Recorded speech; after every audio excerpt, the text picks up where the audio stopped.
Tatlong alkalde mula sa Pampanga ang nakapasok sa top 10 performing city mayor sa Central Luzon batay sa pinakabagong Boses ng Bayan Governance Assessment ng RPMD Foundation Incorporated. Nasa ikalawang pwesto sina City of San Fernando Mayor Vilma Caluwag na may 84.7% Index of Governance at Angeles City Mayor Carmelo John Lazatin II na nakapagtala ng 84.3% IOG score.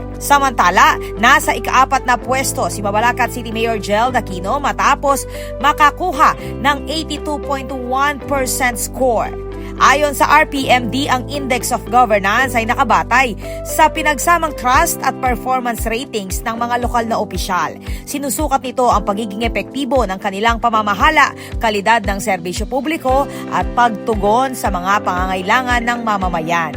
Isinagawa ang survey mula April 1 hanggang 8, 2026 sa 5,000 rehistradong botante mula sa iba't ibang lungsod sa Central Luzon upang masukat ang antas ng tiwala at kasiyahan ng publiko sa kanilang mga lokal na lider. Patricia Mamangon para King News Force Pampanga, Balitang Tuto, King Balen, Susuyo.